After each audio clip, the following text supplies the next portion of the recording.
Now he is. All right. Sorry, I couldn't hear you. Hold on. All right, Rob.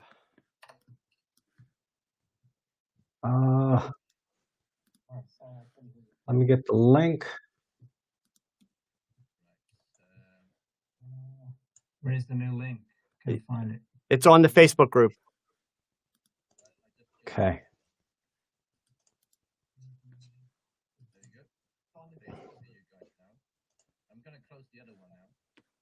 I'm still not seeing the YouTube link though. Yeah, I have it. I'm just gonna put it on the. Whoa, good, and we're live. Okay. Yes. Hi. All right, gang. So for those of you that are still figuring this out, we're at a new address. So we're going to give everybody a chance to get over here, and that way you'll be able to watch what's happening.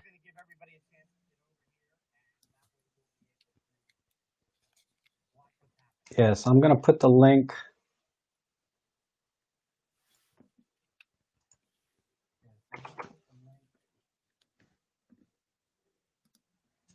Okay.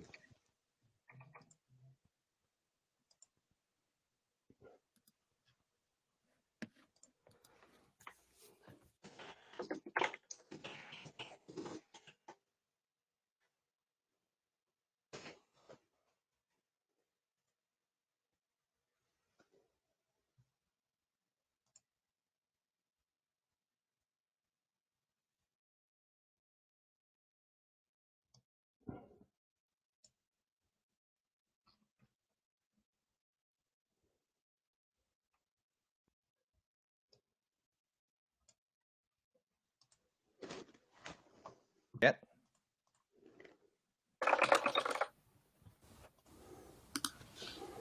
Apparently none of them can hear us. Okay. Now everybody should be on. I'm sorry, folks. I'll be with you in just 1 second. All right. It looks better. Looks better. Hi, everybody. Hey, hey. Hello. Hi there. Hope that they can hear us now. Oh, where's the chat gone? Okay, there we go. Come back here. All right, they're coming in. They're finding us. I'm so sorry. To my viewers, I really apologize. You know, it just wouldn't be a Rob Trek stream unless there was a major technical difficulty, of course. You know, the bigger the stream is, the bigger the problem. Okay, but looks like people are coming back at about half so far. But I'll go ahead and start with the my introduction here, and then I'll give people just another minute to catch up with us. But I put a link in the comments section of the previous video to this video. So hopefully people see that link. Joe, can you say something? People can't hear your voice. Oh, no voice from Joe. I can't hear him either. No. Yeah, I have no audio, Joe. Is it just Joe, or Peter, can you guys hear me? Peter, say something. How about Peter? Yep, here I am. Can you hear me? Okay, so I lost audio on Joe. Anyone hear me? Hello? Hi. Yeah, I hear Robin, yes. Okay. Robin, Just fine, checking. yeah. Nice and Just clear. checking. Let me drag.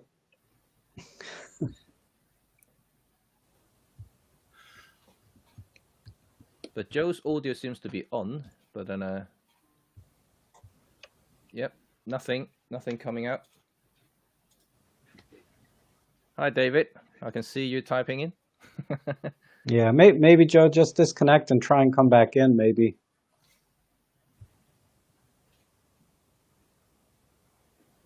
Because I have no audio from you.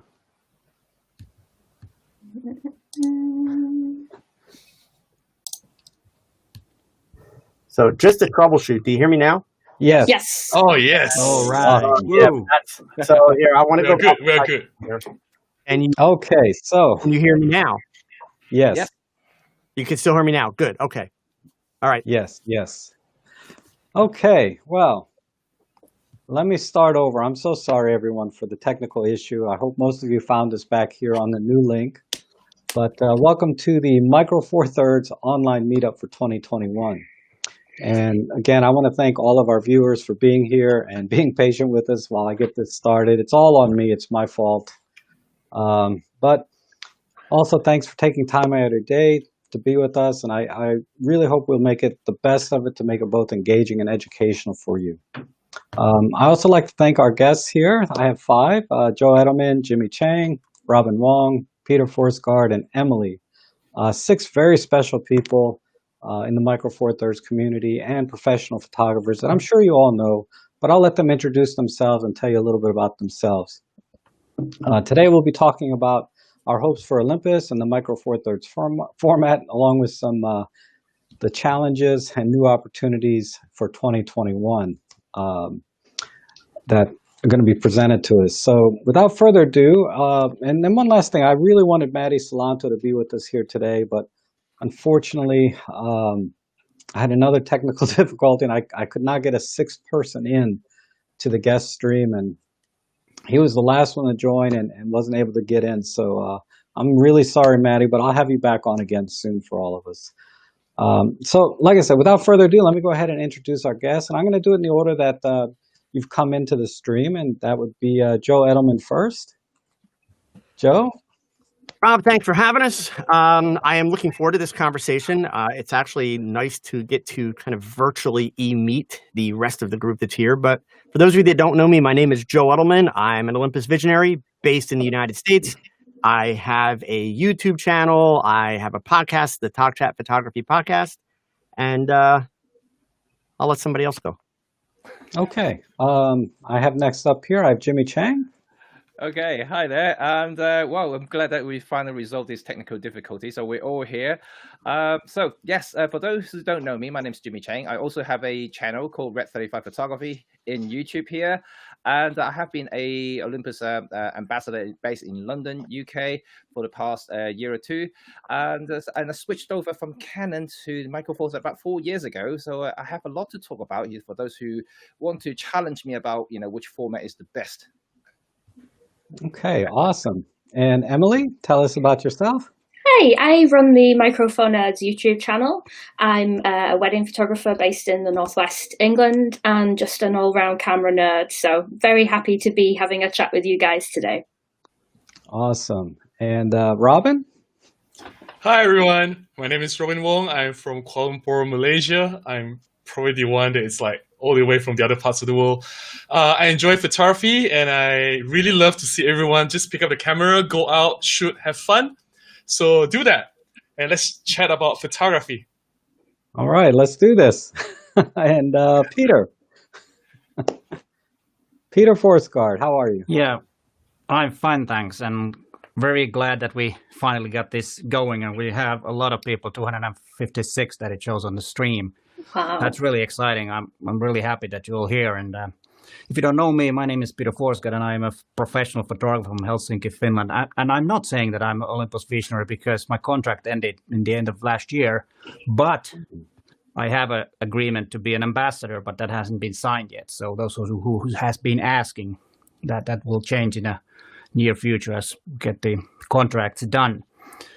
And my channel in YouTube is all about you getting to be a better photographer. But let's start. Great. Thanks, Peter. That was news to me too. So they're calling them ambassadors now, or at least there is actually kind of like a process going on, and they're sorting things out, and they are still going to be visionaries, but they're also going to be ambassadors. But we'll see. We'll see what happens. To your channel and see what's new there with you. But I do want to talk about sort of a broader thing because 2020 was quite an incredible year for all of us. I think with everything that's been going on, and for those of us that love Olympus, we know that Olympus has been sold to JIP, which we have lots of hopes and dreams for. I think, and I have my own sort of opinions about that, but I wanted to kind of get what you guys think because you guys have been in the thick of it. What are your hopes for Olympus and Micro Four Thirds format in general? And since I have you up here, Peter, why don't you go ahead and start? Well, I think the first thing that OMD Solutions should do is to get something out really quickly because people want something new and they want to see that the company is really serious about that. And one thing also is to follow up the lens roadmap that has been issued by Olympus last, I think it was July or November, sometime last year anyways, and follow that and do the promises that Olympus has already made and keep up with the new cameras and lenses too, of course. Okay, and next up I have Joe Edelman. My least favorite subject in the world to talk about. What's going to happen is what's going to happen, folks. I mean, honestly, I agree with everything Peter said. I completely agree. I think that's kind of the obvious statement. We can't expect more and we shouldn't hope for less, right? At the end of the day, whether the company stays or goes, whether they come out with a new camera or don't come out with a new camera or a new lens or don't come out with a new lens, the cameras that I have right now, which will only ever work as good as I'm capable of making them work, they're going to do their job perfectly. So, me, honestly, I'm not that worried about it. I don't believe all the crap that we hear on the internet that, JIP would buy the company basically to collapse the company. That makes no sense. I have no reason other than to believe them and trust them in terms of their intent. Everything that we see happening so far says that their intent is good and that they have been honest and forthright in what they're telling us. So to me, we can stress about that, or we can go take pictures and have fun. That's my choice. Yeah, absolutely. And Jimmy, what are your thoughts on Olympus and Micro Four Thirds in general? I think I would echo what Joe said. Obviously, I think the main concern are really for consumers. For Joe, myself, and Peter. And anybody who use camera to make money as a professional capacity. We worry less about this sort of thing. We more worry about whether we have clients or not. It's not about the gear, the tool that we use to create our pictures. And if you're genuinely interested in photography, I think you should follow this kind of similar ethic. Like you're taking your camera out to have fun, to create pictures, and really worry less about what's coming up next. And to be quite honest, you should have as much fun as a camera that's 10-year-old than the one that you bought yesterday. I don't see the difference there. Okay, there might be a couple of gadgets that would make you excited, but I think people are just too focused on what's next. What the question is, what is next? And from the company, that really puts a lot of pressure on not only for Olympus but also for themselves. It's really stressing themselves off. If I'm a Micro Four Thirds or Olympus enthusiast or someone who just love this format, I think they're just stressing about too much. Why don't they just use the camera that they have at the moment, just go and shoot something and just be happy about it? But to answer your question about what I see about Olympus is, and what Peter and Joe already said it. I think from what I know, GRP is going to continue. I don't think they're going to just strip it and just break it apart. From what I know as well, Olympus also maintain a certain percentage of the share of the new company, and they also take on the entire R&D departments from the old team, and they are actually going to generate lenses and optical stuff for their medical departments, which is actually a big contract on its own. So I don't see these things would change dramatically, but there could be new directions, and this is something that we should be excited about. And obviously, we don't know until it really actually happens. So we shall see. I think I'm hopeful about the future, but we just have to see which direction the new company is going to take us. Okay, yeah, that's great. Yeah, me too. I'm always looking forward to new directions or new opportunities that JIP can bring us. Okay, Emily, I know. You're not a huge Olympus user. I know you do have some Olympus cameras and lenses and things, but what do you think for Olympus and the Micro Four Thirds format? I think Olympus has such a massive fan base that it would be crazy and counterintuitive to think that it would just be disbanded at this point. I can completely understand people's uncertainty, but as we've all said, the cameras that we have and the fan base around them and the cameras and lenses that are already in the market, even if it's a second-hand market, there's always going to be Olympus shooters. And of course, as Joe said, the camera is only as good as the person behind it. Yeah, absolutely. What do you think, Robin? I think I think Olympus has always been a very conservative company in the sense that they stay true to their beliefs and philosophies. The core of their photography or the way they make cameras is from Maitani. They don't want to make a camera that is similar to what's out there. They always try to be different. They fill in the gaps, and that's where they went to make smaller and lighter cameras that everyone can enjoy, and they push the technology limits of the camera. Having said that, I do want them to continue to follow that core. I want them to keep true to the spirit of Maitani. The legacy has to continue. That's where the DNA of Olympus is. That's why we love Olympus so much.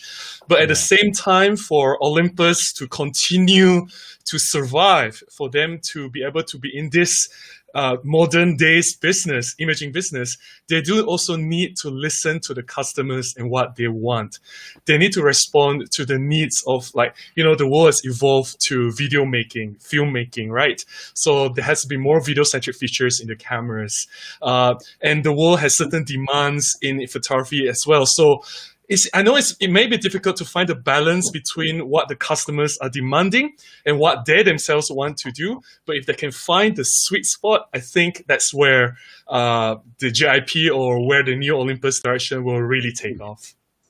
Wow, that's a great way to look at it, looking at what the customer's needs and wants are. And that really actually leads into my next question for all of you is, and I'll start with Peter actually this time. Hi, Peter. What would you like to see come out in 2021 with Olympus or Panasonic? Micro Four Thirds in general. What kind of features or new cameras or lenses? What are you looking for as a consumer of Olympus products or camera products in general?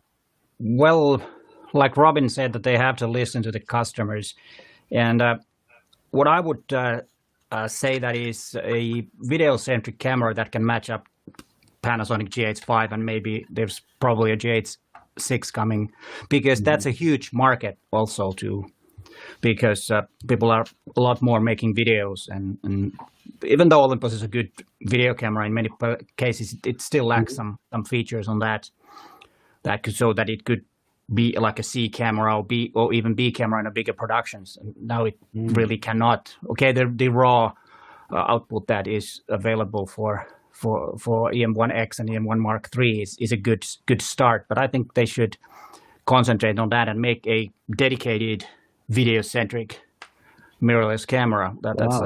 I think it should be in their lineup pretty soon. I don't know how fast they can do that, but I think that's what they should. And then, of course, the much rumored PenF Mark II could be another path that they could go for, the street photography. And because Olympus has, like Robin said, a big legacy, they've had really kind of like David Bailey had a Olympus trip, and he was really the big guy in portraiture and model world in the 60s, and he was using trip for something like that. They need to have something really special to kind of like game up the business again. Wow, okay. Interesting. A dedicated video-centric camera.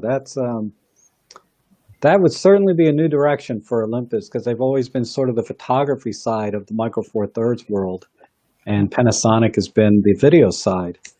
And like I said, I think for most people, the video-centric side or the video side of the camera has honestly, for me, been good enough, even professionally. But I get it where, there's a lot of features that Panasonic offers. But let me go to Joe, because Joe is not really talking about gear 99% of the time. He's more about the hows and whys of photography. But that said, there's a lot of features in our cameras that are really convenience features. They're not really needed for photography, right? Like high-res shot mode, live ND. These kinds of things are really features. But if you did want to add some new features, or you wanted to see a new kind of camera kind of out of Olympus, what would you like to see, features or lenses or something come out? Man, you're going to get me in trouble, Rob. I would like to see a camera that would shut up all this gear talk and just stop it. Just stop it. That's what I would like to see. And of course, that's not going to happen. So now that I said that, let me be clear, right? There are lots of different ways that we can categorize photographers. I mean, obviously there's different genres, age groups, film, digital, all that stuff. But there's also another set of categories, right? There is gearheads and visual creators. Now, there's overlap in both, right? Visual creators, heck yeah, I like my toys, right? And the gearheads, well, they like to make good pictures. But like literally, I think Peter had a great answer for, maybe what should Olympus come up with in the future. But if you're looking for my honest answer, I have no freaking idea. And truthfully, I don't care. Here's why. And I've seen a few people commenting about this in the chat, which is a great fact that gets left out of the conversation. So much of the technology that the photography world accepts as the norm today, the IBIS, the EVFs, the image stabilization, all this stuff, Olympus developed that. Olympus brought it to market. Olympus has been a consistent innovator. Now all the AI technology, the eye tracking, all that, Olympus has been the innovator. So honestly, I hope that Olympus will continue to do what they have done. And that is ultimately solve problems to make photography easier. Period. In the meantime, I want to go focus on taking pictures because there is honestly not a single piece of gear right now that I can say is going to make my life easier, other than maybe something that's going to read my mind and just go do it. But, so yeah, I know I'm kind of the outcast when it comes to that, but again, if people like their toys, good for them. And it's not up to me or anybody else to say that's wrong, but I'm more in the process. For me, photography gives me access to people and the ability to create. And that's where all of my focus is always. Yeah, absolutely. I mean, like I was saying in the beginning, is a lot of the features on the cameras are they're really convenience features, things to help us do our jobs better. And I think those convenience features are awesome, absolutely awesome, but they don't make the photographer or the photograph. They just make things easier, and easier's good. But even to use those convenience features, the mistake that a lot of photographers make today, they don't take the time to actually understand what the convenience feature is doing for them. So as a result, that convenience feature still has hit or miss results. Yeah, absolutely. Understand the basics, understand the foundations, then that convenience feature becomes a tool that ensures that you always get the results that you're after. So absolutely. Absolutely. So you and I are really on the same page on that. And I always say in my own streams, ultimately you just need shutter speed, aperture, and ISO. That's it to take a picture, and everything else is up to you. Actually, you need only one ISO. So that's true. Okay, so let's see. I have Jimmy Cheng up next here. Oh, I'm sorry, Robin. Oh, me. Yes, Robin. I'll just go straight to the point.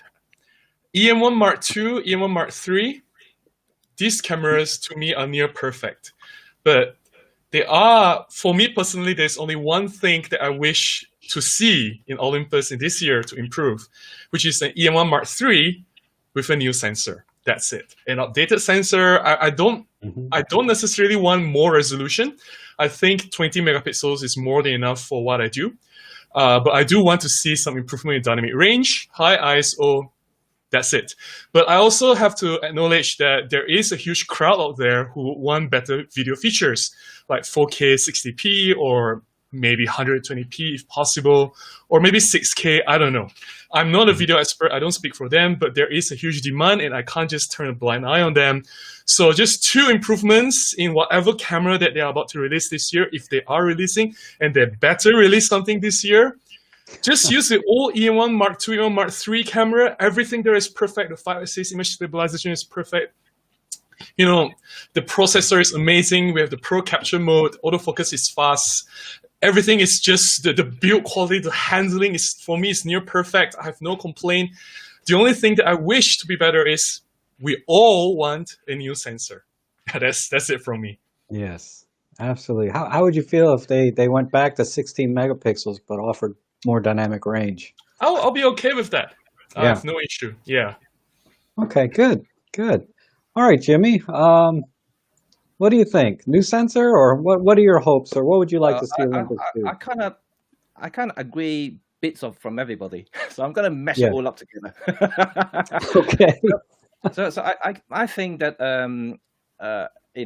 there are definitely a lot of camera nerds out there who really into technical thing, numbers and thing.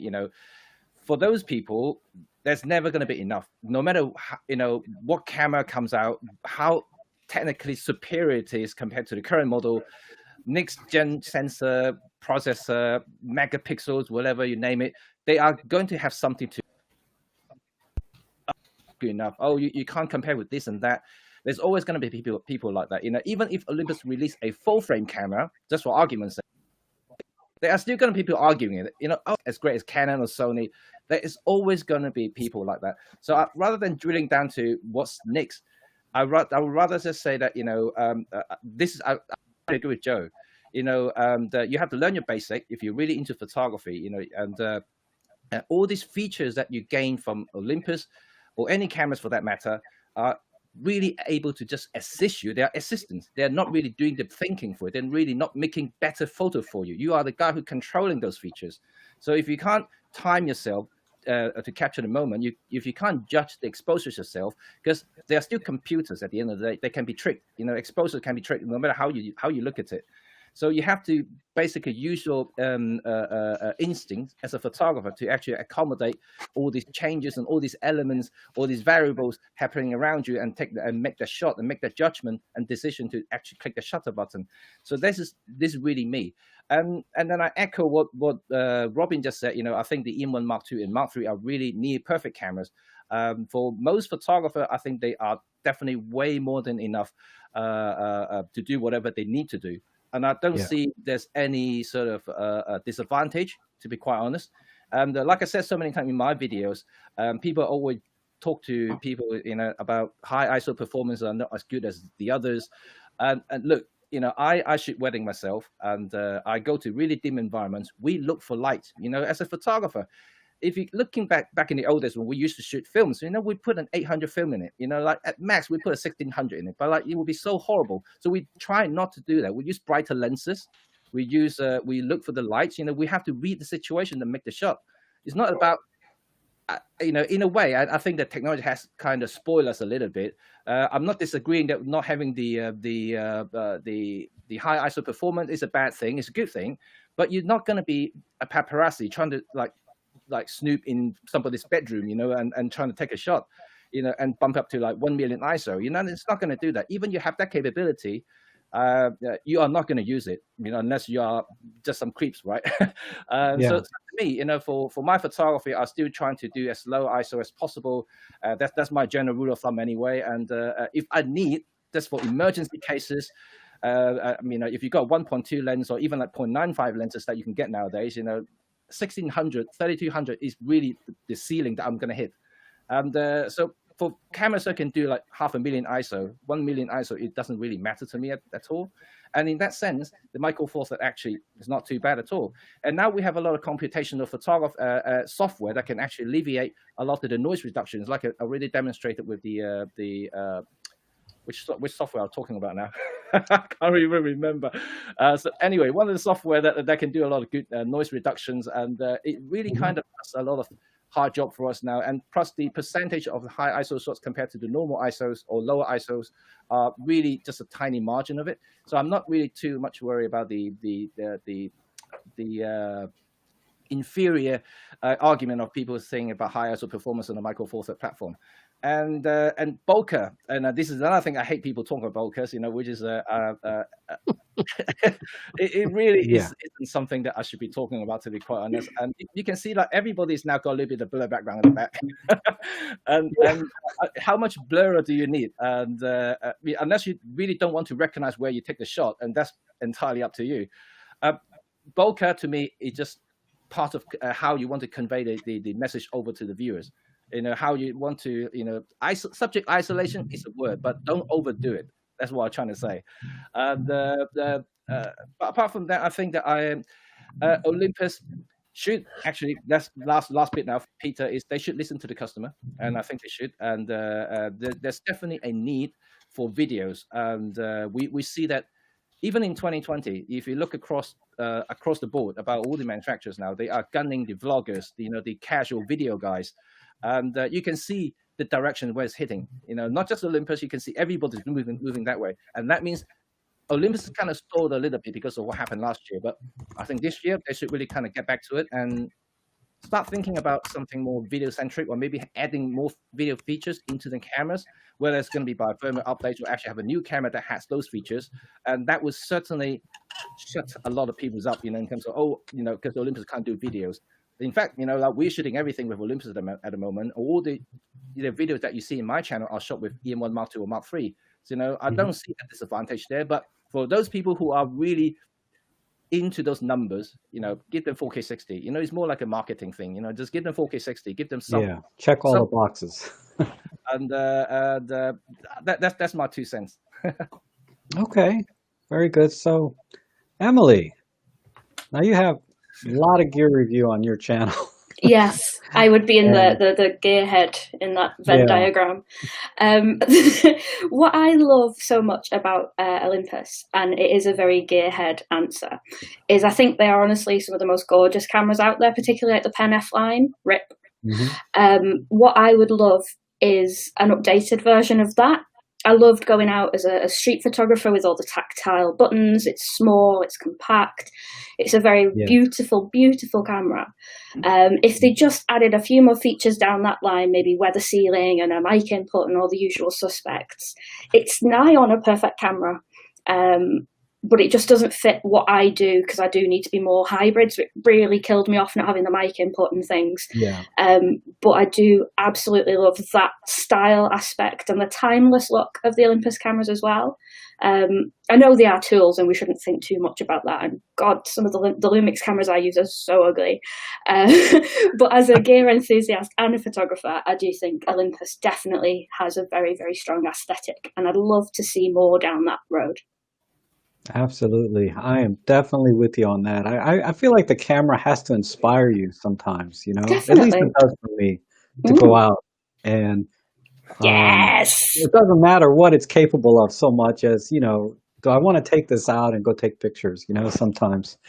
But anyhow, that was a great answer. I really appreciate that, because that hits a little bit more home for me.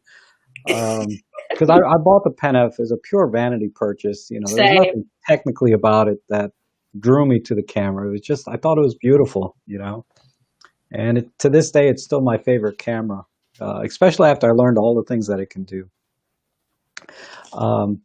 But, with talking about going out and getting inspired to go out and do photography, 2020 has kind of bled over into 2021 in terms of challenges, but I think they've also brought up new opportunities potentially. And I wanted to get everyone's professional opinion here, and I'll go back to Joe here.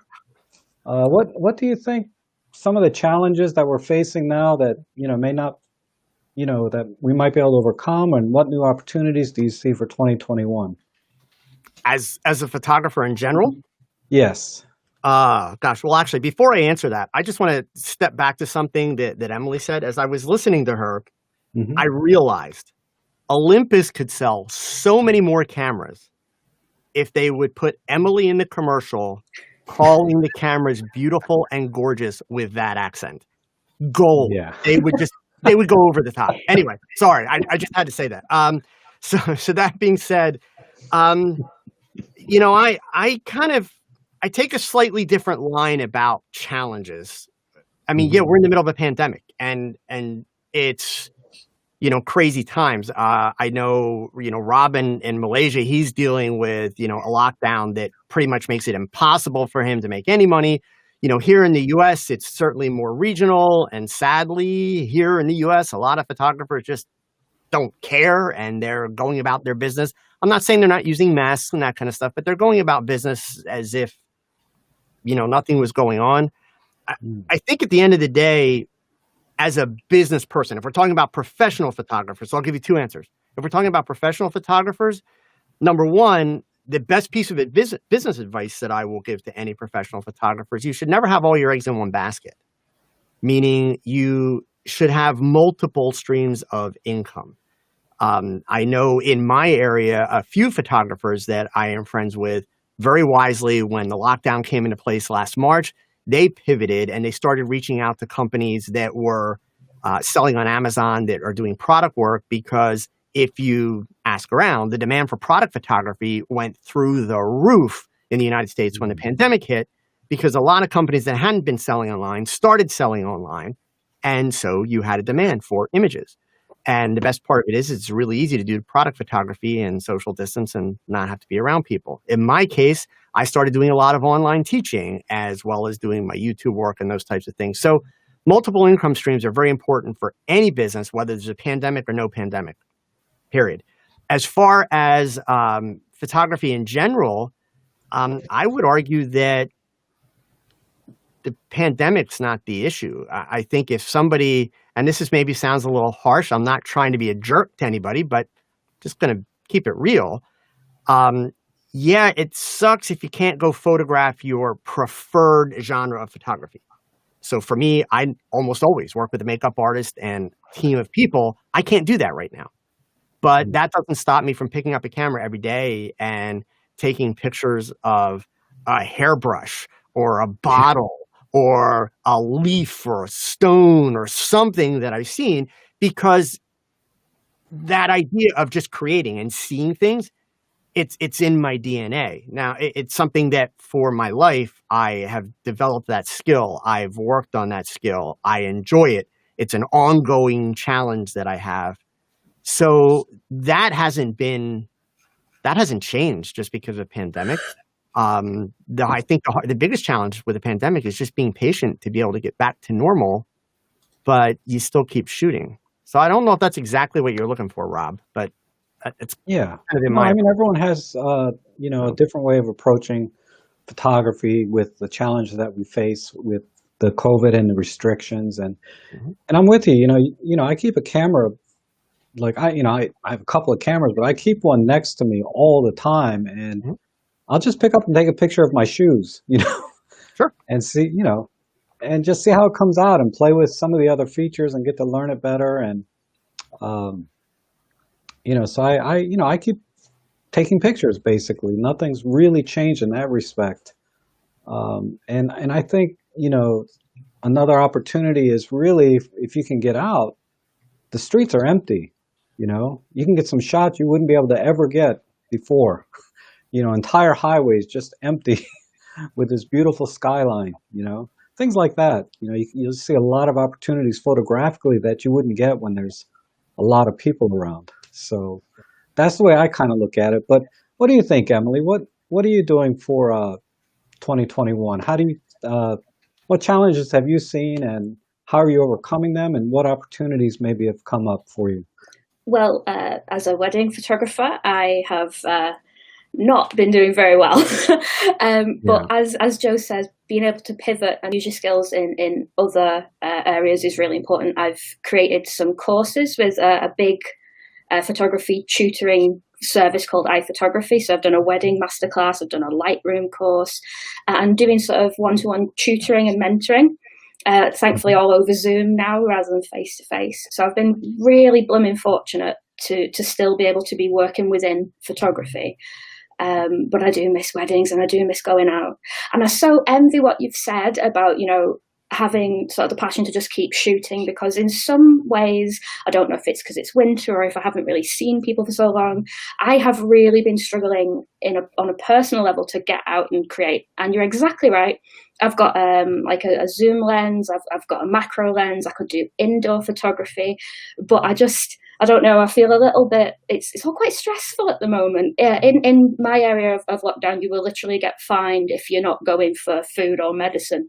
So I can't even go and walk around the empty streets and do some street photography. But I'm really hoping we're seeing towards the end of that now. And when things sort of start coming back to normal, I am jumping on as many planes as I can, going seeing something that isn't these four walls. Yes.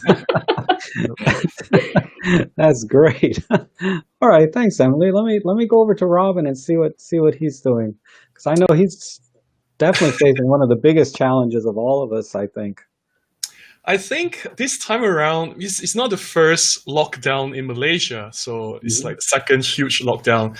And having been through the first one caught everyone by surprise.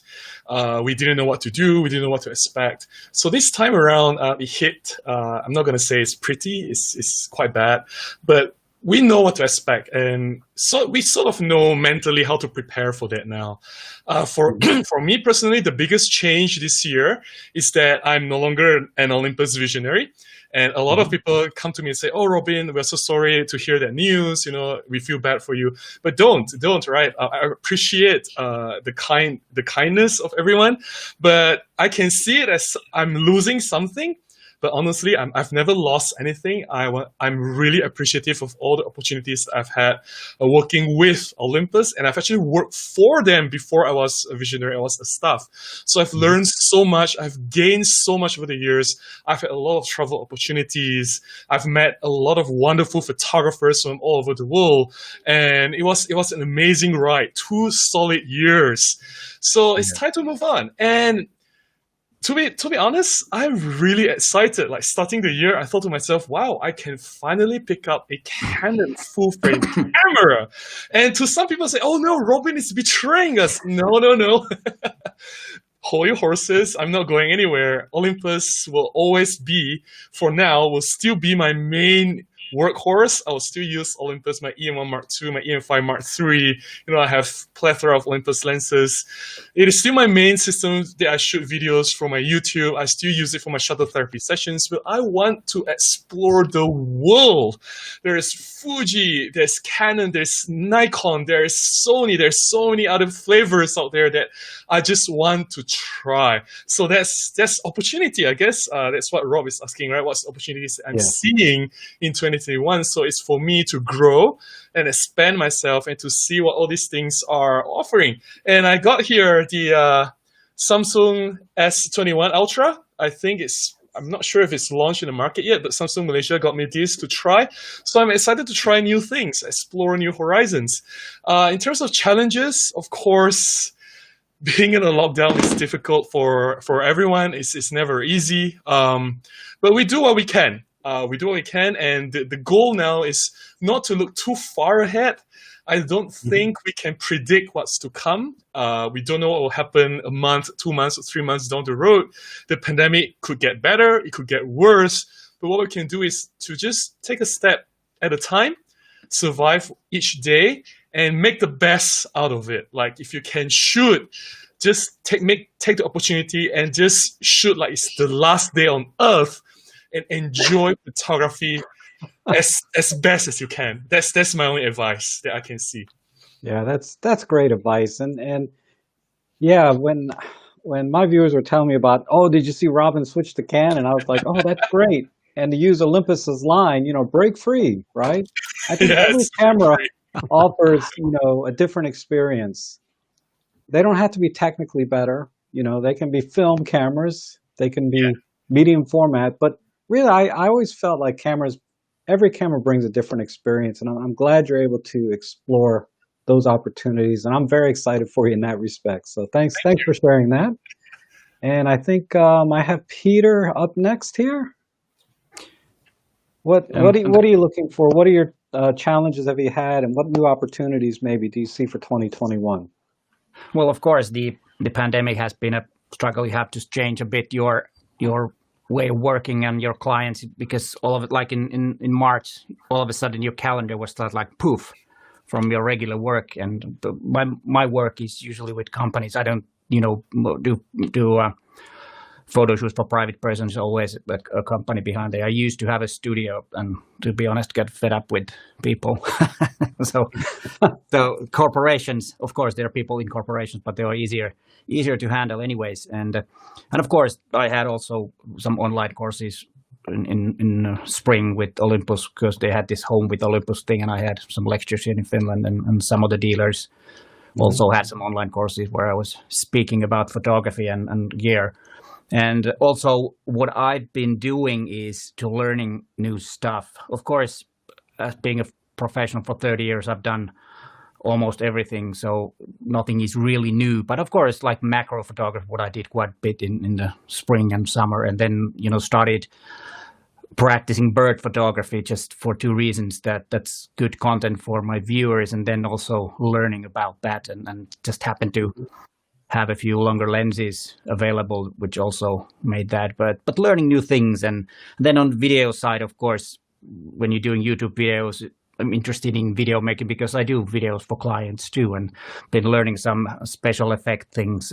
Don't worry, people, I'm not gonna put those big special effects in my normal YouTube videos, but for some things for clients might be necessary to surprise them with some new stuff. And I think it's always, of course, it's a bad situation in everywhere, but I think there's also an opportunity to kind of like force yourself to reinvent yourself, because you have to do different things in different ways. And I think it's just kind of like when there is a must, then there is a will. So I think we should also be positive about this. And I really have to say that I admire, Robin, your attitude, because I can imagine the situation over there. So hat off to you. You're really good spirit, and I like that.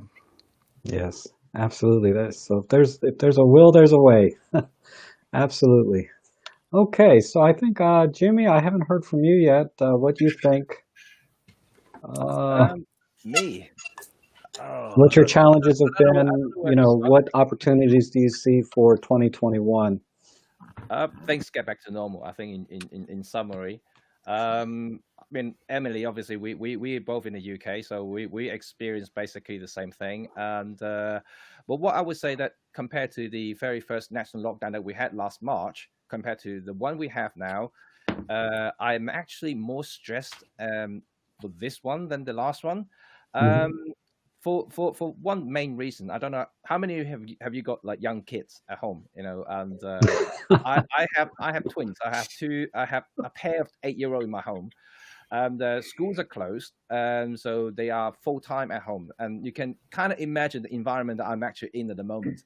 So and the first lockdown was very different because it was quite sudden, which pretty much what Robin was saying. It was very sudden. There was no preparation for it. The school wasn't prepared, so the kids were at home, but they weren't given any work to do. So they were kind of, we kind of forced them to learn something online and here and there, but it wasn't structured. But this time, they have prepared, and then now we have to be the home teacher, like full-time home teacher, Monday to Friday.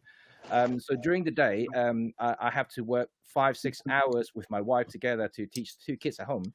And that means I couldn't work at all, and I can only work when they go to bed, and that's whether it's going to be after dinner, like 8-9 o'clock, and I have to work until 1 or 2 a.m. every single day, and I wake up like 7 o'clock in the next morning again, and this is really draining me. And I couldn't really do much videos. I mean, I already posted an information on my YouTube site and saying that I can't do videos just because I just have no time.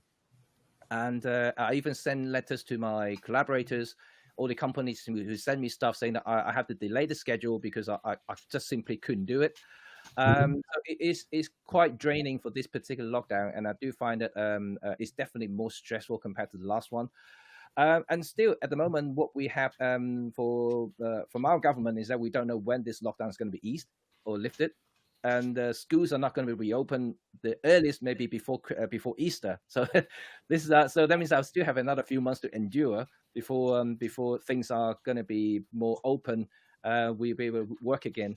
Then yeah, it's just a whole kind of lockdown thing that really caused me a lot of hassles and a lot of problems, not just professionally but also at home as well. As you can imagine, we're all locked into in a house with 4 walls in it. We can't go anywhere. Like what Emily said, we could get fined if we go out and do something that's not essential. And this situation is not really helping. And you can see a lot of the UK content creators on YouTube or anywhere else, they're not really producing anything because of this reason. We can't do anything. We're just being forced to stay at home. And it's kind of a bad thing. So that's why, in summary, I would just say that I want things to get better and just back to normal, and that's all I want to say now. All right, that's all you can do, really, is sort of pass the time best you can. Fortunately, photography can be done indoors, and you can take advantage of the doing photography indoors. But I can see where you're coming from. When you have kids and a family locked in with you, it makes it even more challenging. Okay, that was as you can see, it was very challenging for all of us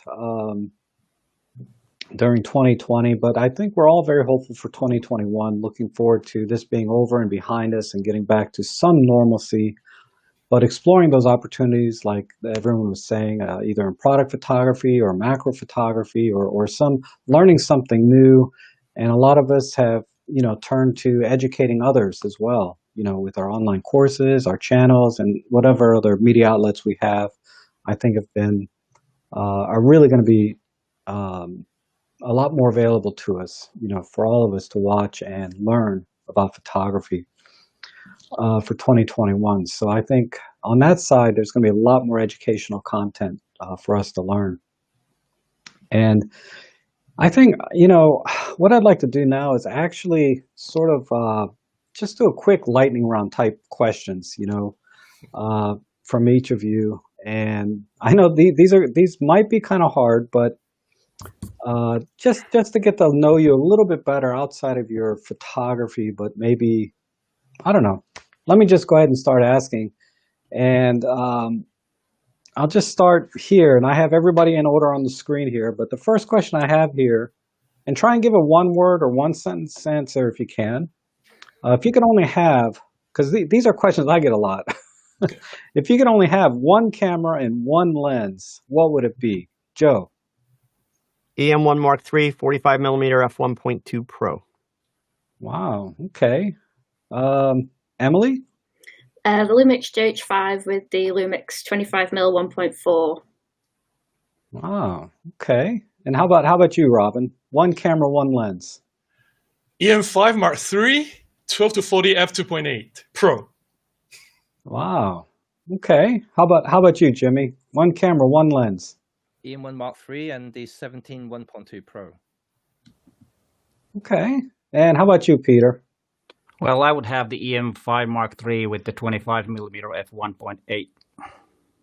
Wow, okay. Well, I would be Pen F with a 17mm. Okay, how about, and this doesn't have to be photography related, but it can be if you like. If you were given a test on any subject, what would you pick? Joe? Other than photography, marketing. Okay. How about you, Emily? The X-Files. I'm just rewatching it at the moment. It's awesome. It's my favorite thing ever. I want to. Awesome. How about you, Robin? Mathematics. I was an engineer. Wow. Okay, interesting. How about you, Jimmy? One test. What was the question again? If you could be given a test on any subject, not necessarily photography related, what would you pick? Maths as well. Robin, Yeah. I'm an engineer. Wow. Woo! Engineers unite. Really? Area of a triangle. No, I'm just kidding. Anyway. Okay, how about Peter? What test subject would you pick? If you could pick only one subject, what would you pick? Maybe economics. Economics? Yeah, actually, Wow. that's because I've studied economics at the university here in Helsinki and then ended up as a photographer. So, Okay. No kidding. yep. All right, and then another question I get, and I'm also very curious, and this can be kind of general, but how often do you guys print like your own personal images? I'm not talking about photography, like professional work, because sometimes that requires printing. But of your own personal photography, how often do you print? Would you say like, just once in a while, never, or, fairly frequently? What do you do, Joe? Do you print your own images? You keep asking me these questions that are going to make me look bad. Not nearly often enough. So the answer would be once in a while. Once in a while. Okay. How about you, Emily? I'm also terrible for it.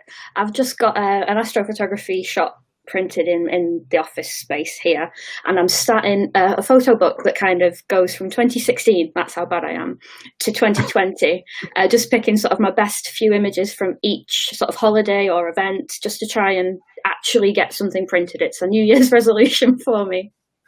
Okay. So you want to print more, but you just haven't. How about you, Robin? Do you print? Yes, I used to do these photo books.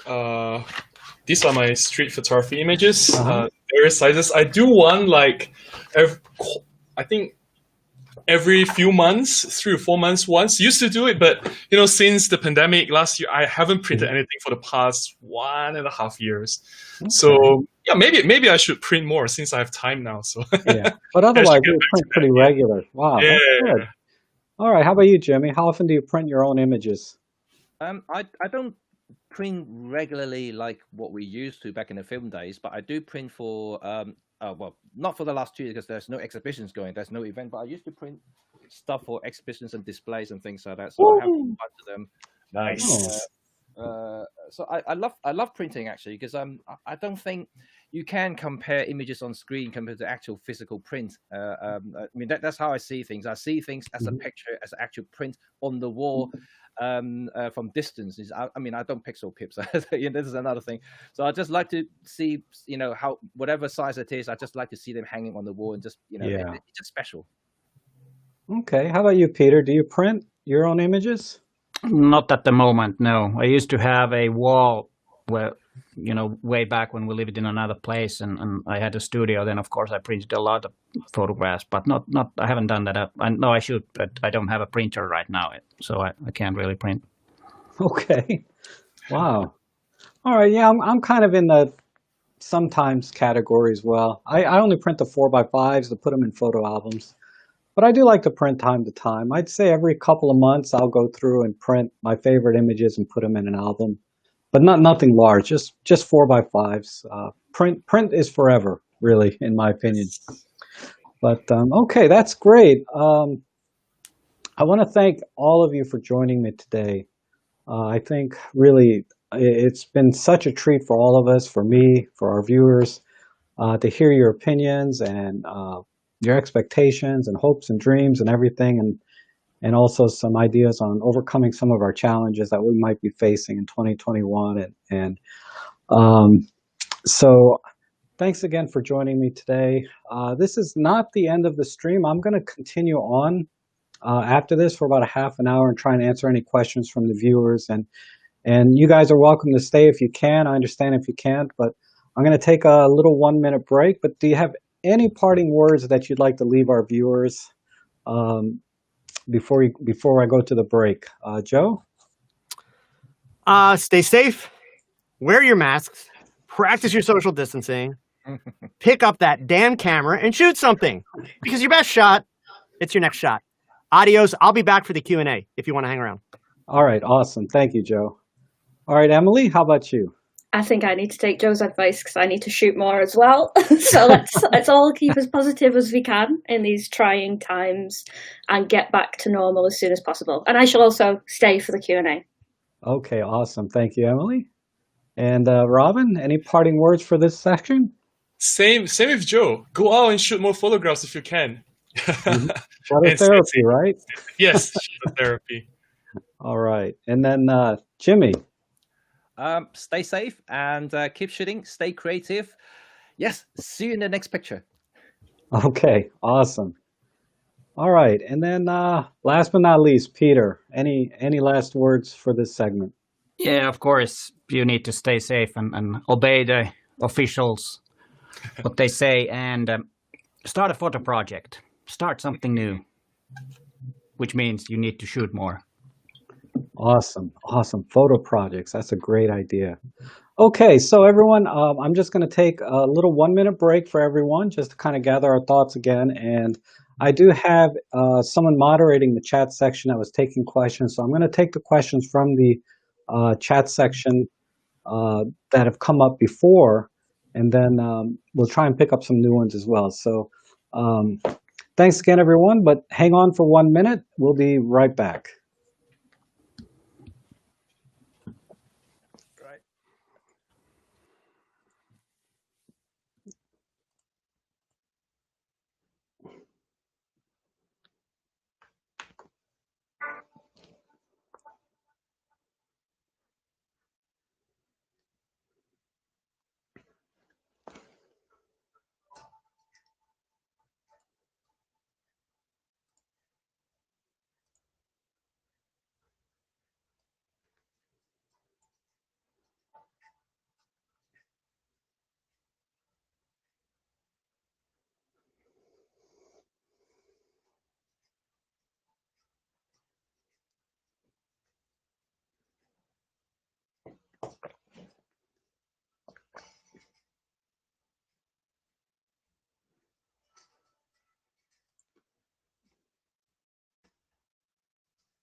Okay, everyone. Hi.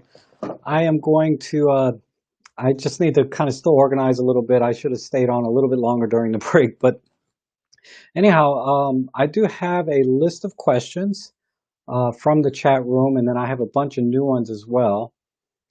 So let me go ahead and scroll up and see. Oh, wow, 20 pages. Hold on. But I wanted to give an opportunity for everyone to ask directly questions to me and our guests. It looks like everyone stayed on, which is great.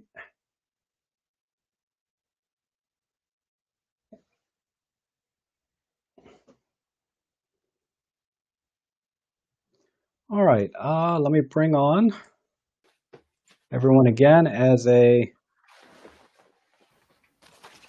group. Whoops. Great. All right, so I'll just start with this question here. And we touched on this a little bit, but if JIP had to choose between satisfying gearheads versus visual creatives, what do you think would make better business sense? And I think, Joe, you've answered this question by saying that there's both, right? Yeah, it's a short game, long game answer. Short game, gearheads spend more money, right? I mean, they just do.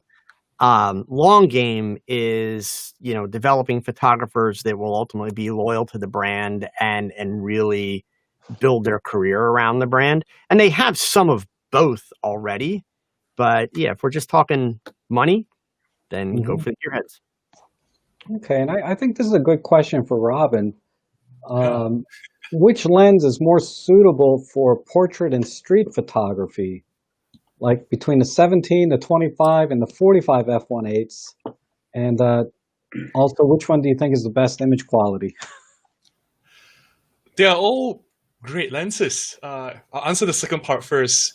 In terms of image quality, they are all great lenses. So no question there. Which lens for street photography, or was it street or portrait?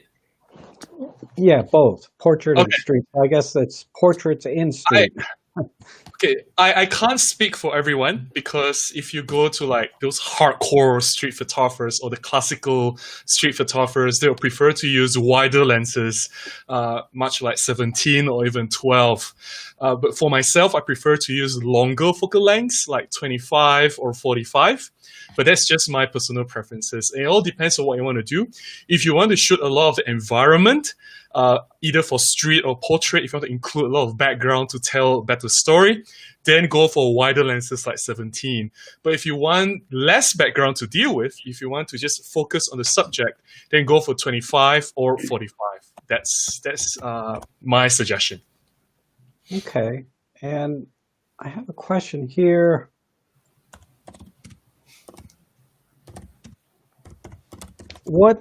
How do you feel about, and I'll ask Jimmy this one, how do you feel about, what are your thoughts on the future of Micro Four Thirds, given that, all the big other companies have really gone full frame? I'm going to spend the next 3 hours talking about this. Yeah, you did touch on this, so I thought you could just elaborate a little bit more. Right, okay.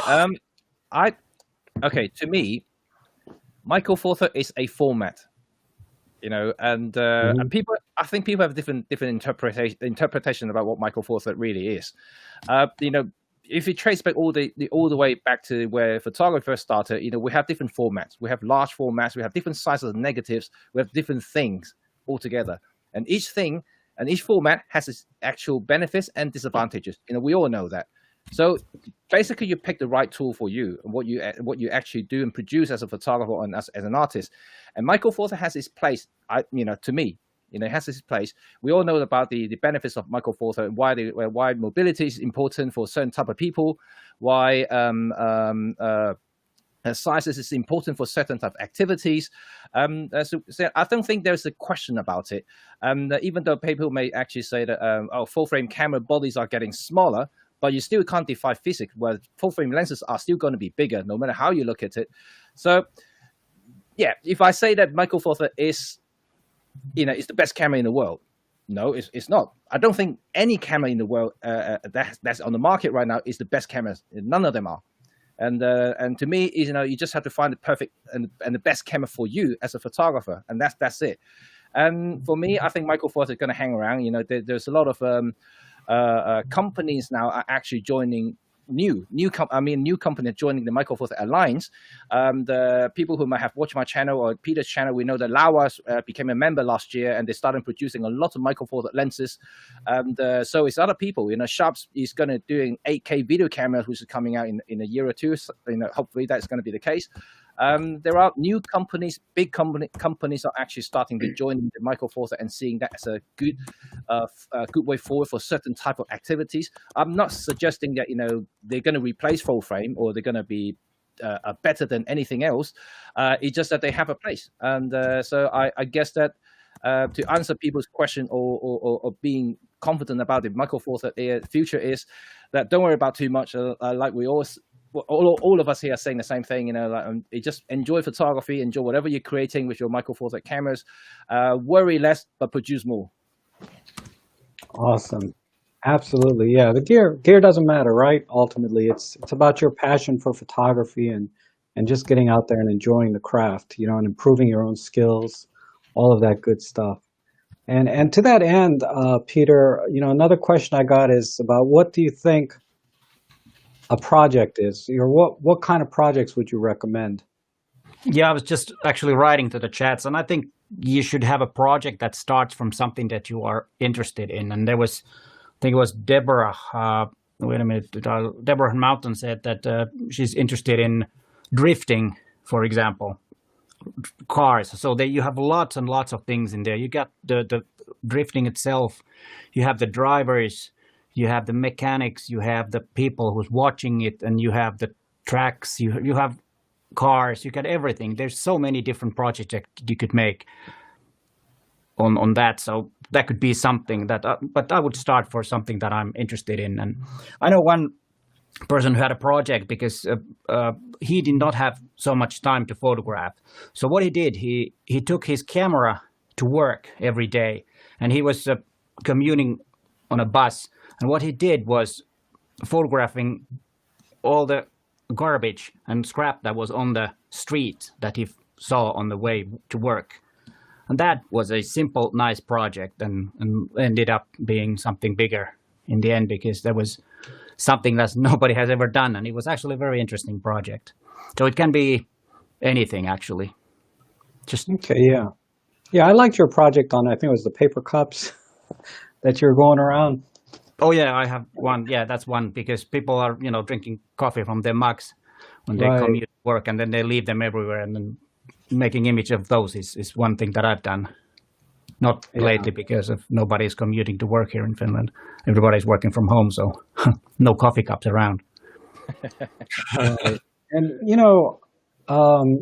I think, Emily, what I've always most admired about your channel and some of the things you've done is your ability to tell a story. Oh, thank you. I think that's definitely something I want to get better at, and I know a lot of viewers have asked me, about what's important in photography, and I always tell them it's telling a story. So I was wondering if you can give some advice, maybe, about how to tell a story with your photography. Yeah, I'm doing tutoring this year. I think the story of an image is almost as important, if not more important, than getting things technically right. And you can be a bit more forgiving of the technicalities if there is a really engaging story in an image. One example that I always show my students is this photograph that I took of my dad. And we were walking in Pompeii, and he was down sort of a cobbled street. And I got a picture of him looking at the camera, just overjoyed at an image he's took. And he's completely out of focus. Like, I missed the focus by a mile, and I've just got sort of the hills in the background. But you can still sort of make out his expression on his face, and it's just a really personal image to me to remind me of that photographic trip that I had with my dad. Technically, it's terrible, but it's still going to be an important image. So I often think, think about the story, think about all kinds of things within the image, and think about what you want to say before you take a photograph. Rob, can I add something in there? Yes, I think Peter and Emily gave us two great examples. And one of the things that I like to point out to people And I'll be honest, this is one of my gripes. Get ready for this. This is one of my gripes about YouTube, says a guy on YouTube. Okay. It's not up to Peter or Emily or me or Robin or Jimmy to say, well, you should try this and learn this. And I think the mistake that a lot of people make, honestly, is they're lazy. They see us try something and they say, cool, I want to try that. Great. And maybe they accomplish that. Great. And that's kind of where they stop. But more often than not, they fall short. Really, what you need to do, it's the one thing that you hear us all say. You just need to pick up a damn camera, take pictures, but pay attention. Because what you'll find is that eventually you'll notice you start to go back to the same subjects. There are things that you find more interesting than others. And then now you've got a focus for your project. But there's another question. It's a really, really important question. And it's the shortest question in the English language, but it's the question we tend to overlook. You have to answer this question. And that is why. If you're going to photograph these things, I don't care if it's rocks. Why rocks? And then you ask, what? What do I want to show about these rocks? What do I want to tell about these rocks? What is it that interests me about these rocks? And instead of looking for somebody else to help you define what you should be doing with your photography, it all starts with why. Why'd you pick up a camera in the first place? If you take pictures, the answers to these questions, what should I shoot? How should I shoot it? All these things will actually start to come to you, but you have to actually pick up the camera. You have to take pictures. And then it becomes personal. And if part of your, my last piece here, if part of your quest is to make other people understand what you're photographing, so maybe you're trying to tell a story, you have to remember that no other human being will have the same experience with your photographs as you do, right? So once we share that photo with the world, we have to allow people to have their own experience. So indeed, as you're taking those photographs, if you want to tell a story, if you want somebody to have a certain experience, you have to remember that it's not about what are you experiencing, it's about how can I make people experience the story that I'm trying to tell. And you're going to do that through composition, you're going to do that through lens selection, you're going to do that through depth of field, you know, all of the tools that we have available as photographers. Absolutely. And, you know, I think one of the things that we saw, and this is something that I think Joe can relate to, is, you know, this hype about high-speed sync. And, you know, I made a video showing how to just use a simple ND filter and stay within 1/250th sync speed. And, you know, it's a lot easier on your flash, you get better light, all of those things. But again, these other features that they add are just convenience features and ultimately have nothing to do about telling your story or taking that image and why you're taking it, you know.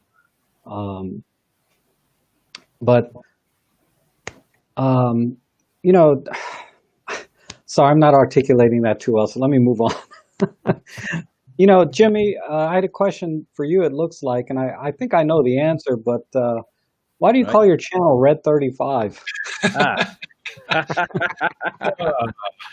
Right. If I tell you the honest answer, you know, all the Michael Foster people is going to hate me.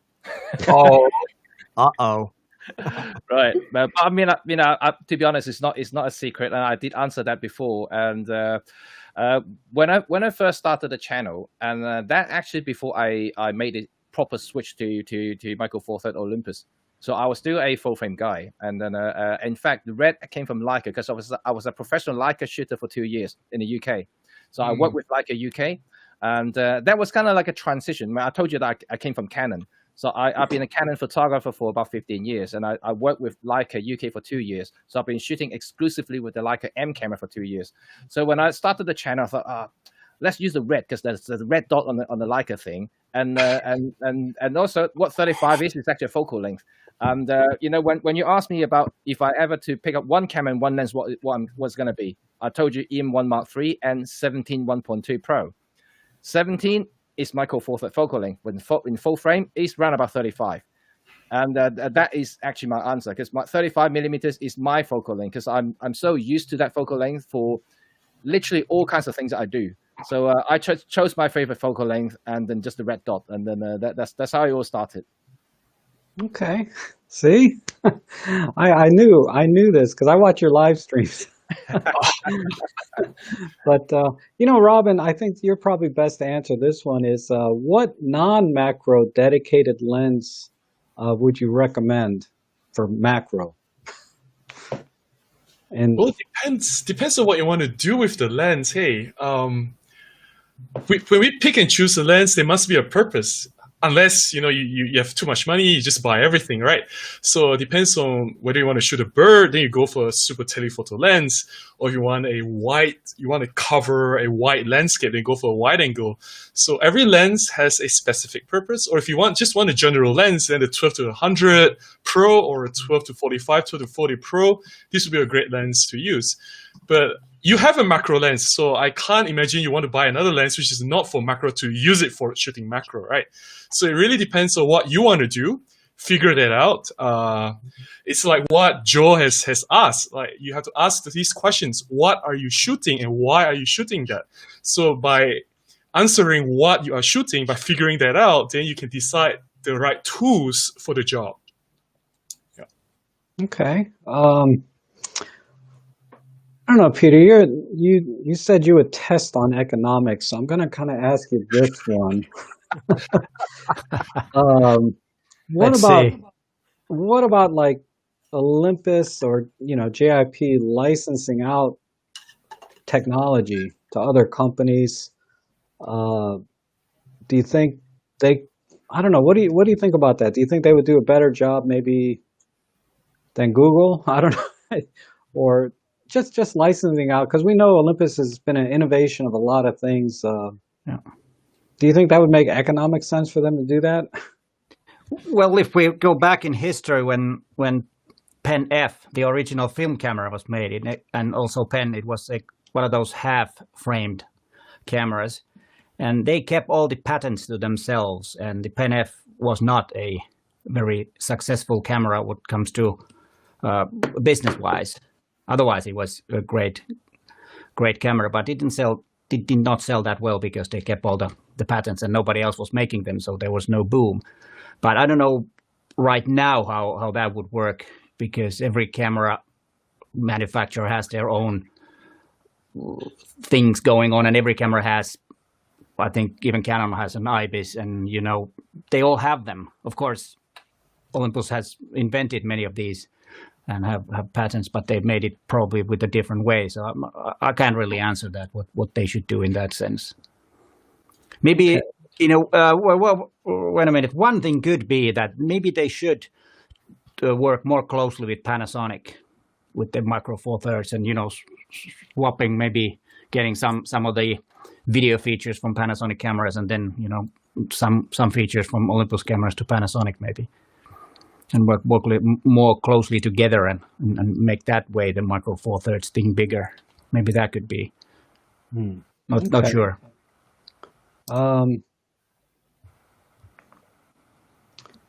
guess, I'm not exactly sure. I'm just going to read it straight out. I'm not exactly sure what they're asking, but the big elephant in the room, do you think people's taste towards photography products and tools is downgrading, decreasing, and or just changing, impacting the industry, pros and amateur makers? So I don't know. Do you think people are looking at gear basically differently now? Like they want better gear, or they don't care? Can I? Anyone can answer. Go ahead. Can I say something? Yeah. I think I'm not sure what he meant. The one to ask the questions, but if we look back and when we started getting digital cameras, and some years I even bought 2 cameras, every 6 months, every year you had to buy a new one, because they actually was a lot better. But now you can go with almost 4 or 5 years with same camera, and it's still valid. I don't know if that will of course affect the business, because they're selling less cameras because people are not upgrading that often. Right. I don't know if that was the question. I'm not sure, but I makes sense. Sorry, I actually think that people are actually confused. At least from a consumer level, People were interested in, digital cameras because they are different. That when I'm talking about ways when it first starting, people used to shoot with film point and shoot cameras, and suddenly digital came along. That's before smartphone photography is the norm. And so everyone was buying digital cameras because, first of all, they were convenient. They're different. You can see the images straight away. You don't have to develop. So there was a big sale uptake on that one. You can see that was the boom time. That was a happy time for every manufacturers. So point and shoot camera was the big thing back in the early 2000s. And then and when smartphone photography became such a big thing, and people kind of see that, well, all they ever wanted was convenience. I mean, I'm talking about the bulk of consumers there, and then these are the people who kind of like dump their digital point and shoot and move back to smartphone cameras, and now you come to a point that we've got a lot of nerds out there, because technology we can't deny mobile photography is staying, and they are getting better because of AI stuff. All the computational photography are making them look better, not technologically better, but they do look better to most people's eye on tiny little screen. That's all they are. And because that how we behave nowadays, we share images online, we look at Instagram, they are just a tiny little thumbnail. That means that you don't really need a proper camera to do that sort of thing. And in that sense, technical superiority doesn't come into it anymore. And now people are just confused. If I want to produce something that person took on the Instagram, or people who share on Facebook, how can I do that? Can I use a smartphone to do that, or can I use a 5,000 camera to do that, or can I just buy a $500 cameras? What's the difference there? They don't know. People just don't have the education or the knowledge, the experience to actually differentiate. What is better for them, and all they're just listening to a lot of influencers. Whenever they use, there must be that tool that they create those images. But is that really the case? And I don't think so. So it's more, I think the camera manufacturers should bear some responsibilities. They should educate more to the customers and consumers what they can achieve. And in that sense, I think that Olympus has done a pretty good job in terms of educating a lot of people. We will have like live workshop, not since pandemics, but before that, they have a lot of live session where you can actually trial the cameras, trial the features, hold it in your hand just to test it out. And but I think everyone should do a better job in terms of educating, and then and to do certain things, you need to pick the right gear. So now the fluctuations are going there now. It's going to continue. I don't think it's going to settle until come to a point that we can do something something totally different to what the smartphone can do. Yeah, and I think you answered a second question that I was going to ask about what can camera companies do to kind of bring back non-professionals from a smartphone. And I agree. It's basically educating them about photography and what cameras are capable of versus a cell phone, for example. And I think I'd like to ask Joe this one. Yeah, I'll dive in, Rob. I'll dive in. I agree with much of what Peter said. I agree with much of what Jimmy said, but I'm going to distill it down even further. And the first thing I'm going to say, I'm going to go ahead and I'm going to be an old guy. So these two questions are exactly what I miss about photography 30 years ago, because we had none of this bullshit, right? Because we didn't have the internet. We didn't have YouTube videos with people just creating tons of anxiety over, do I have the best? Because let's face it, cameras are expensive. You spend that much money, you want to think you got the best. And then some idiot on YouTube is telling you what you have sucks and you should have something else, right? We just focused on taking pictures because that's what we love. But everybody's missing a key thing here. Are the camera companies going to get back camera sales from the smartphone manufacturers? No, they are not. No. Ever. But let's explain something. And in order to do this is why it helps to be old sometimes. You got to look backwards, right? What we're talking about here, all this, like the original question that you read, the whole bit about downgrading or decreasing. No, it's not downgrading or decreasing. The demand is not downgrading. The demand is not decreasing. The demand is changing, right? That's what's happening. The world evolves. People evolve. Everything evolves. It never stays the same, right? If it did, we'd still be going to the bathroom out in the woods, right? I mean, it evolves. So the fact of the matter is, we should all be worried. Canon, Nikon, Sony, Olympus, Panasonic, Ricoh, I don't care who. You should all be worried because there is a reality. Japanese camera manufacturers have had their head in the sand. They still have their head in the sand. And they haven't figured out how to stay viable. Because, even Sony is losing money. Now, they're not hurting as much as the rest. Why? Because they make the sensors for everybody else. But, and Sony's also part of a much bigger entertainment conglomerate. None of these companies is considered successful right now. And the reason being, they've all got a major problem. Smartphones came along, and smartphones managed to take the whole bottom end of the market out of the camera industry. Good for them. And if you think about it, it makes sense. Because even all of us who are so passionate about our photography, we still use these. I defy anybody here to tell me they don't ever take a picture with their phone. Of course we do. Because it's super convenient, right? So if these camera companies are going to succeed, they've got to figure out what's the next evolution. It's not about, because there's only ever going to be a small percentage of photographers that are actually making money, period. And then there will be amateurs. So what has happened in the digital era is the technology has opened up advanced photography to so many more people that would have never gotten involved before because they didn't want to have a darkroom. They didn't want to have to wait 7 days to find out how much they sucked at taking pictures. They didn't want to have to do any of that, right? Digital photography has opened so much opportunity. So you've got this middle ground now, which is, of course, where all the, oh my God, is it the right thing? What's happening? Somebody's going out of business. This is, it's all the drama. Yeah. While you've still got the same percentage of professional photographers out there doing their thing, making money, paying their bills, doing what they do. And then you have more and more people dropping off the back end going to smartphones. I mean, there was a conversation, and I'll shut up then. There was a conversation earlier about better sensors. I would argue that we don't need a better sensor for Olympus cameras. The sensor our Olympus cameras has is pretty outstanding. I would argue that Olympus, and for that matter, even the full-frame companies, need to look at what Google and what Apple are doing with the software that goes around their really, really tiny little sensors.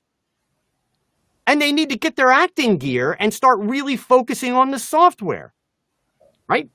So regardless of the sensor size, sensors have certain limitations, unless somebody completely redesigns the sensor, reimagines it, which evolution could provide that down the road.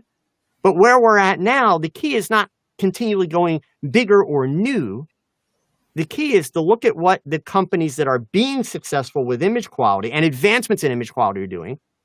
Those companies are evolving because we've seen tremendous evolution in the quality of cell phone images, and they're doing it through software. So, yes. Yeah, sorry, I have a big opinion on that one. No, I agree because that came up in my last stream, the same conversation. My message was very similar, though I worded it differently. People say, well, we'll never use cell phones because of the physics of the lens size and the sensors. You're just not going to be able to duplicate that. And I says, don't be so short-sighted. Software can change that in the future where it'll overcome these physical limitations of sensor size and lenses. So, I mean, I can't imagine it now, but, it could happen, right? Well, the thing is, I think everything is moving artificial intelligence now. I think that regardless of how you look at it, it's happening in kitchen appliances, it's happening on TV, it's happening in photography. Like what Joe said, like the likes of Google's and Apple, they're applying AI into photography now. And why can't camera manufacturers do the same thing? I know Olympus has the sort of deep learning subject tracking, but I'm pretty certain they can do way more than that. Software is the future now. You can push a lot of things like physically, to a limit. I think we are kind of reaching the limit now in terms of physically how we can achieve for a sensor size, for a pixel. We should look beyond that now. I think like we already witnessed in terms of post productions, software developments, how we process photos these days. Like DxOs and Topaz. They can make a 6400 ISO image look like an ISO 400. They can remove all of that because of AI. So why can't we have something similar in camera and push that boundary even further? And I think that would be quite interesting, and definitely will push the advanced photography to a different space altogether. Absolutely, yeah, definitely. definitely. And then I'm going to just do a couple more questions and then we'll wrap it up. But and this is really, I think, a good question for everyone. Do you feel that, and if you're a new photographer just getting started into photography, do you think you need to focus on one or two genres to become a great photographer? Like, what is that path from being just a guy with a camera like me to being a great photographer, for example? I'll jump in on this one. I think when you're starting out, you almost have to try a lot of different genres of photography to find where your passion is. You might, if you only sort of studied one or two, you might never find that your passion is actually sort of a little bit to the right in a slightly different genre. I had a video on my channel recently, well, relatively recently, a few videos back, about saying though, I feel I may never be a great photographer because what I love from photography is always learning something new. I feel like rather than sticking to one or two things, it's better to sort of see it as a full creative outlet and try as many different things as you can. There's always something new to learn and I love it. Yeah, I mean, I think that's a bit of a misguided question, and I don't mean that to be mean, but Right. the first question I would throw back to that is, well, how do you define a great photographer? That's the first thing. And then I would suggest that if you're asking that from the standpoint of business, then, you know, once you've done your learning and you're ready to go into business, absolutely, it's a proven commodity throughout history. You know, don't be a jack of all trades and a master of none, period. So you specialize. But let's leave business out of it for a second. You can go to Google and you can Google some of the most iconic photographers throughout history and go either to their websites or to galleries of their images that are being maintained by art galleries, et cetera. And you will see their iconic images that we all hold up and have held the test of time as, oh my God, amazing. But if you look through their body of work, you'll also see some images that suck in comparison to these iconic images that we see, right? So does that mean they're not great? No, it means they did create these incredibly great images. So I struggle with the idea of great. And, you know, it's all about context. It's really a matter of what do you want out of photography? And I would encourage anybody, the idea, if your goal is to be a great photographer or your goal is to be on YouTube, your priorities are kind of way out of whack, because I still haven't met the person in all my years of photography. I haven't met the person that purchased their first kind of either 35 millimeter professional digital camera for the purpose of being YouTube famous, for the purpose of making money, for the purpose of being great. So yeah, I did tell Joe, I think, coming from a commercial background that I am, you know, I started photography because I was passionate about it. And I'd never really thought about, you know, changing my career from being an engineer to be a photographer. You know, that's a very simple answer. You know, and would I actually thought I would be a great photographer? No. Would I ever thought about I was making money? Definitely not.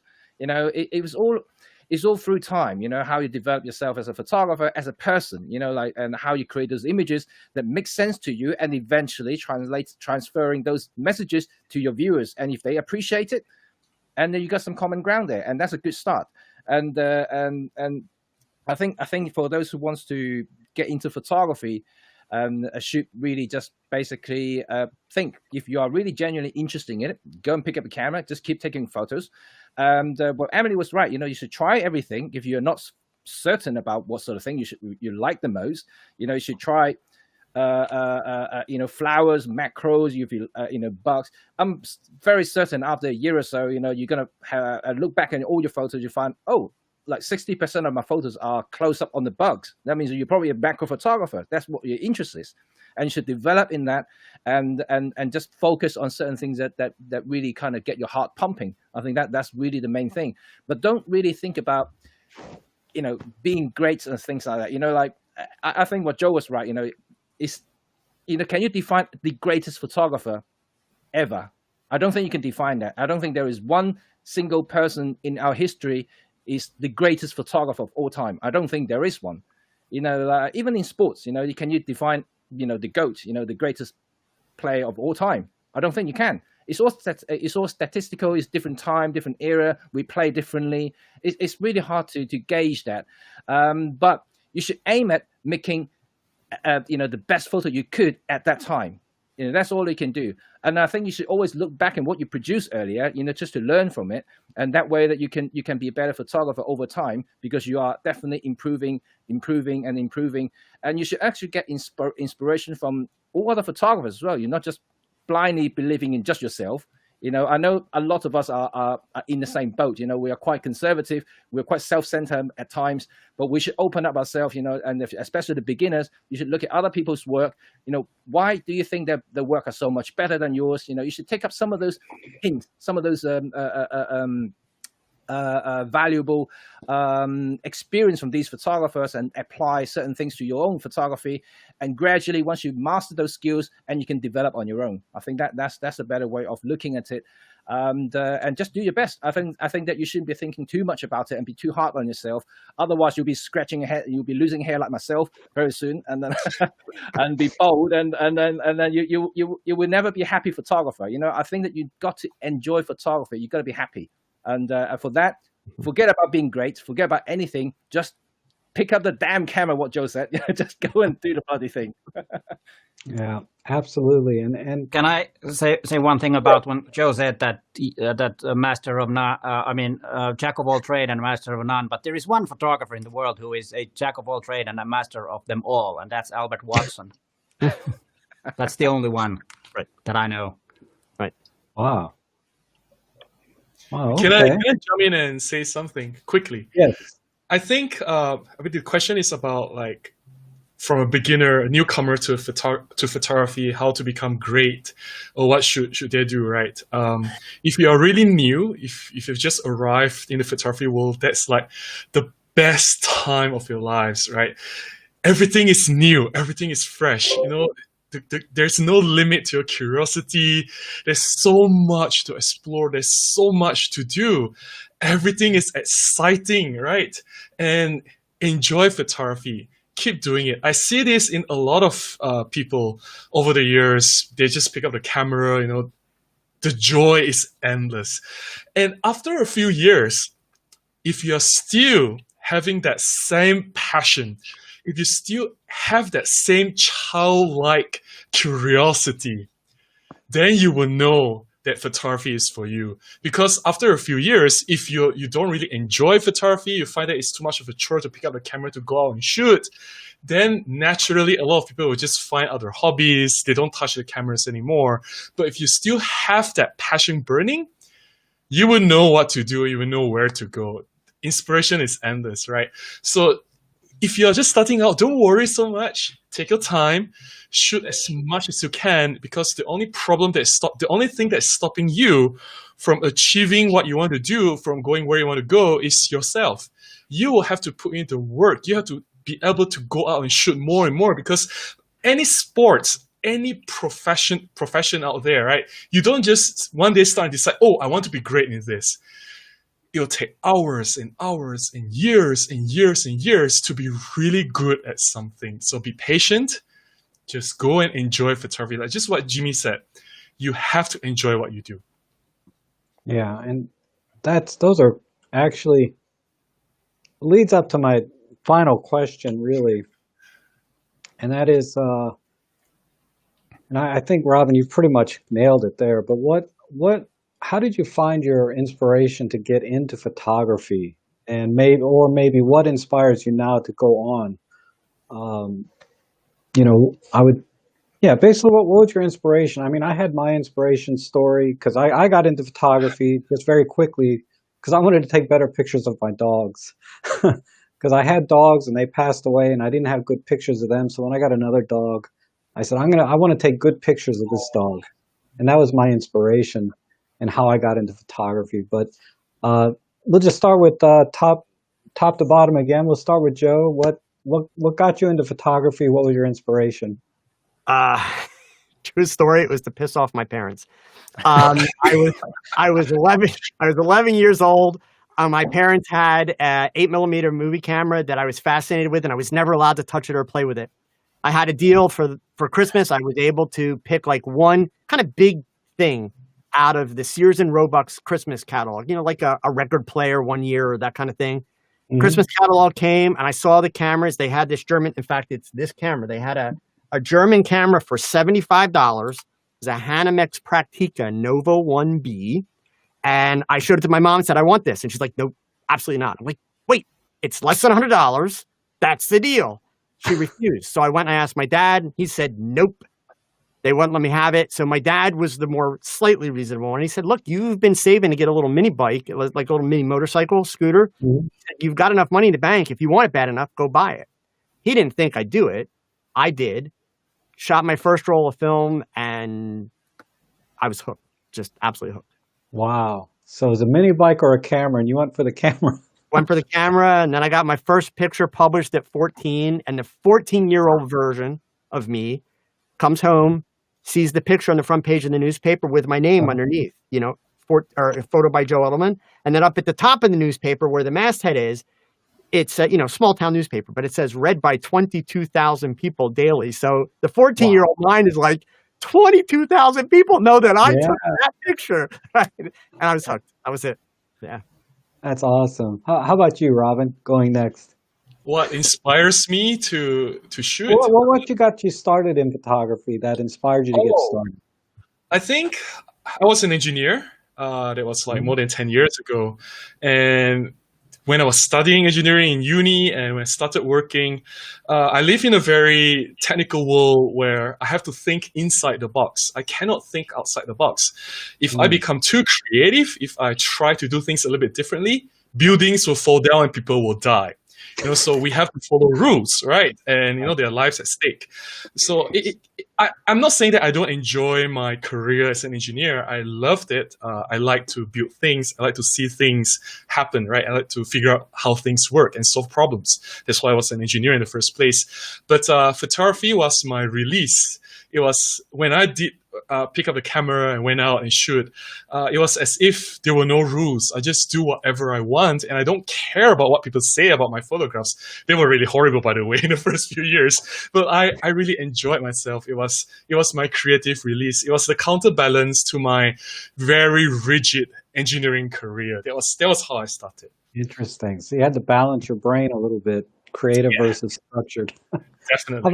How about you, Peter? What inspired you to get into photography or kept you going there? Well, it was got my first camera when I was 16. It's actually back there, but I'm not going to pick it up right now because it will take some time. Was that I wanted to be a sports photographer because I'm really into sports and play different games and like to watch it now that I'm a bit older. But I never really got into sports photography until around 2000, so it took quite many years. But I just was really hooked about learning a new thing and being creative because I did draw quite a bit when I was a kid, and not just like every kid does, but they were actually not that bad. Now that I looked at them later, and that's how kind of like creating. And I think photography was a kind of like a good way of creating stuff. And what keeps me going now is because photography can never be learned perfectly. You always learn. Every day learn something if you just pick up the camera and go out and shoot or indoors or wherever. So I think that's maybe the thing that keeps me going. That's really interesting because I know Jimmy, you were an anime artist, but tell me, what came first? Were you inspired by photography first, or what got you into photography? Well, anime, yes, that's a long time ago. I mean, I think I always have that artistic side of me, and even when I was a kid, I loved drawing. That's a known fact, and I was pretty good at it, and I won quite a lot of competitions, but probably a bit like Joe, and my parents would never believe anything in art can make money, and especially in a more like a conservative Asian community, we always thought about the only way you can make money is you're going to be a doctor, you're going to be an engineer, you're going to be like something You sit in the office, you're holding a calculator. That's how you make money, right? And so anything you use a pen, draw something, creating something is destined to fail. That's how they perceive it. So I stopped drawing when I was about 12, 13. And even though I was, being encouraged a lot in school by the teachers and things like that, you should continue this as a career. But then I never had the chance to do it. So I continued studying as an engineer. But I think once I started working after graduation, I started working as an engineer, and I started to have a little bit of money and started traveling. And at the time, that was I think it was towards the end of just before 2000 and the beginning of 2000s, and I started blogging. And that back then, blogging isn't a big thing, but I was one of the early adopters. I was writing lots of blogs, and I racked up quite a lot of followers back then. Part of my blogs is travel. So, and I took a lot of photos. Every time I go somewhere, I take photos. And it wasn't even digital. It was actually film. So I scanned them and I just put them on the net. I wrote hundreds and hundreds of blogs about traveling different places, and I show people around the world what they are. And I think it's that bit of it, that aspect of it really engaged me in a way that I want to document something. I want to remember something, and slowly kind of develop that documentary kind of thing. I wanted to record something, and that passion, that habit becoming a passion, and that passion turned into a profession. That's how it all started. And that blog, by the way, is closed now. The site is completely closed down, so you can't even find those blogs anymore. And I think I had about like 600-700 blogs in it. Wow. It was also because of that blog. That Business Insider in the US took up on it, and they saw the blog that I'd done in China, and they were so interested in those photos, they actually reprinted those photos in the magazine. So this is kind of like further pushed me into photography, because someone actually liked my pictures, and so that was pretty cool. Okay, so basically hard work turned into a passion. Yeah, I wouldn't even say hard work. I think that it is something I was quite fond with. Like at first, I like writing those travel blogs, and I like to show people what places look like, and I just like to take pictures of these places. And to me, it kind of go back to the passion thing. I didn't think it was hard work, because it just came natural to me. I just went up with my camera, I just going around places, taking photos of people and the places, and I found it fun. And I never thought it was daunting. It was tiring. It was just part of it. I think it was quite natural to me. And if you say it's tiring, I think or hard work, I wouldn't be doing what I'm doing now as a profession, which I take like hundreds of thousands of photos a year. If I think like that, I think that I'll probably close my door long ago.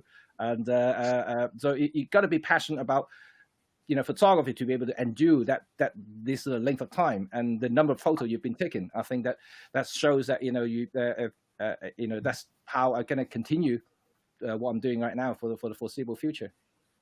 Okay. And then last is Emily here. What inspired you to get into photography and stay with it, basically? Well, I never really knew much about photography. I always wanted to be a musician. In my teenage years, I was a drummer in a rock metal band, and I picked up my first camera in order to get some photographs of us on MySpace and to document the other bands that we were playing with. And then I did my degree in music, and the camera was always alongside.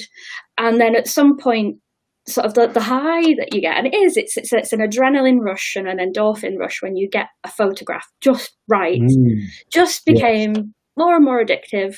And I kind of shifted from that crazy world into doing photography, and I never wanted to sort of make money from it. I never thought in a million years it would be my main source of income. It was always just trying to get better and chasing that next good photo, and that's never ever left. And I think that's a very good sign. Yeah. Wow. Musician taking pictures of your band. I miss MySpace. It was an easier time. Yeah, MySpace. Wow, that brings back some memories. My goodness. Well, that's awesome. I hope these stories help inspire you if you're a new photographer, to stay with it. If you have a passion for photography, you can all be great photographers, in my opinion. So thanks so much to my guests today for joining me. I really appreciate you being with us and available for the viewers here on the channel, and giving them some words of encouragement, education, and your opinion about what we can do in 2021. I hope all of you found that very helpful. And to my viewers, again, thanks for taking time out of your day to spend it with us. I really appreciate it, as we all. And I think we'll end it here today. So hopefully I can have you all back again next year at the very least, but maybe throughout the year, if that's possible. We'll try and schedule something. But either way, thanks for joining me today, and I hope to see you all again soon. Thanks for having Before we cut it, Yes. Rob, yeah, I just want everyone to know that all this happened because of Rob. So Rob is the one that pulled all of us together. So we really have to thank him, right? I agree. He's the one that made this happen. So please subscribe to his channel and buy him a coffee so they can see more of this happening. Right. Thanks, Rob. And just one last thing. I apologize that Matti Sulanto couldn't join us today. Again, that was my fault. But I will have him on again soon to make up for that, Matti. So we'll see you too soon. All right. Take care, everyone. Thanks.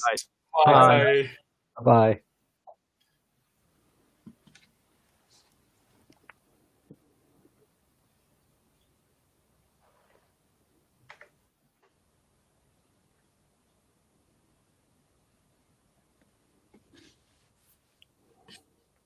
Cool. So where we ended? Not yet.